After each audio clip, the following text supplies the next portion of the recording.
Hello বন্ধুরা, আজ আমি খেরোর শুক্তো বানানো দেখাবো। ভাবছেন যে উচ্ছে নেই, নিমপাতা নেই, শুধু খেরো দিয়ে কিভাবে শুক্তো হবে। বেশ মজার এই রেসিপিটি, খেতেও বেশ উপাদেয়। দেখে নিন পুরো ভিডিওটি কিভাবে খেরোর শুক্তো বানাবো। খেরো সাধারণত গরমকালে পাওয়া যায়, অনেক জায়গায় এটাকে কাঁকুড়ো বলে। খেরোটাকে লাউয়ের মতো কুচো কুচো করে কেটে নেব। ভেতরে বীজ থাকলে বীজগুলো রাখলে চলবে না, বীজগুলো ফেলে দিতে হবে। খেরোটাকে লাউয়ের মতো কেটে নিলাম। এবারে একটি কড়াতে সর্ষের তেল দিলাম।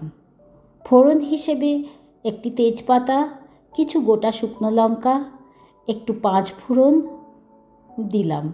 এবার এই ফোড়নগুলোকে হালকা একটু নেড়ে চেড়ে নেব। ফোড়নগুলো সবসময় লক্ষ্য রাখতে হবে যেন পুড়ে না যায়। এবারে সামান্য হিং দিলাম, হিং দিয়ে একটু নেড়ে চেড়ে নিলাম। এবারে বেশ ভালো গন্ধ আসছে ফোড়নগুলো থেকে, কিন্তু পুড়েও যায়নি। এবারে কুচনো খেরোগুলো তেলের মধ্যে ছেড়ে দিলাম।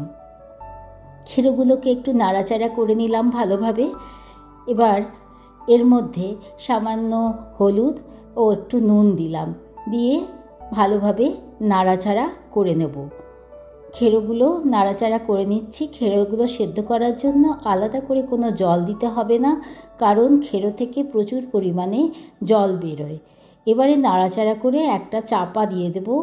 কিছুক্ষণ 3-4 মিনিট চাপা দিয়ে রাখার পর আবার এটাকে খুলব। 3-4 মিনিট পরে দেখা গেল খেরোটা কিছুটা হয়েছে। 1 চামচ কাঁচা আদা বাটা খেরোর মধ্যে, তরকারির মধ্যে দিয়ে দিলাম এবং ভালো করে নেড়েচেড়ে দিলাম।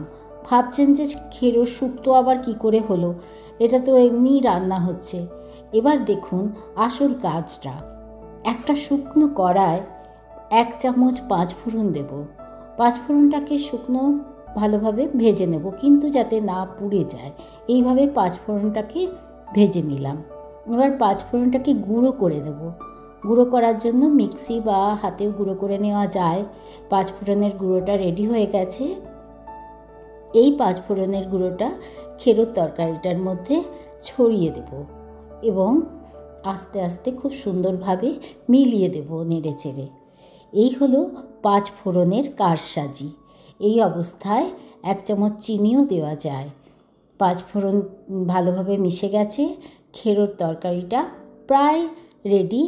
নুন মিষ্টি নিজেদের পরিমাণ মতো দিয়ে নিতে হবে। রান্না প্রায় তৈরি। একটা পাত্রে ঢেলে দিলাম। 1 চামচ ঘি ওপর থেকে ছড়িয়ে দিলাম।